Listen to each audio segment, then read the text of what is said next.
হ্যাঁ বন্ধুরা, এই যে ছেলেটি, এর নাম নীলিমেশ বিশ্বাস, ডিএলএফ করছে, এখন কোর্স করছে, পড়াশোনা খুবই ভালো ছেলে, কিন্তু ও খুব অসুবিধার মধ্যে পড়ে গিয়েছিল। পেটের গন্ডগোল, ওর পেটের মধ্যে সবসময় একটা গ্যাস, ভুটভাট শব্দ, ডিসপেপসিয়া যাকে আমরা বলি। ছেলেটি হতাশ হয়ে পড়েছিল, বিভিন্ন জায়গায় এখানে ওখানে নানান অ্যালোপ্যাথি ডাক্তার দেখিয়েছিল, ও সুস্থ হতে পারছিল না। এখন সম্পূর্ণ সুস্থ, মাত্র 2-3বারের ওষুধে অনেক ভালো আছে।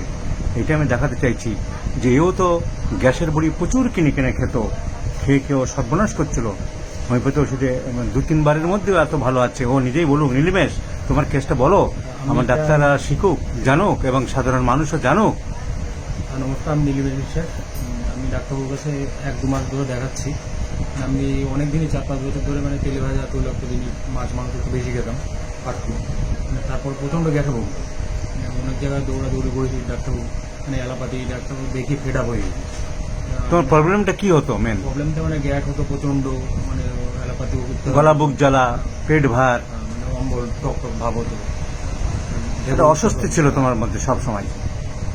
সেইটা আমি ডাক্তারের কাছে দেখানোর পরে এখন পুরোপুরি রিকভার হয়ে গেছি। খুব অল্প টাইমের মধ্যে খুব ভালো কাজ হয়েছে। অনেকে হয়তো হোমিওপ্যাথি ওষুধ বিশ্বাস করে না ঠিকই, এই একটা ভ্রান্ত ধারণা যে হোমিওপ্যাথি কাজ হয় না, কিন্তু এখানে আসলে আপনারা বুঝতে পারবেন যে সত্যি হোমিওপ্যাথি ওষুধে কাজ। তুমি এখনো কোনো গ্যাসের বড়ি খাচ্ছ না তো? কোনো রকম বড়ি টড়ি হয় না। আর পেটে ভুটভাট শব্দ, পায়খানা টায়খানা পরিষ্কার? কোনো নিয়ম। দেখ, তোমার এটা সাধারণ মানুষ দেখুক, যারা প্রচুর গ্যাসের বড়ি খায়, যে গ্যাসের বড়ি খেয়ে সাময়িক আরাম হয়, কিন্তু পার্মানেন্ট রিলিভ হয় না।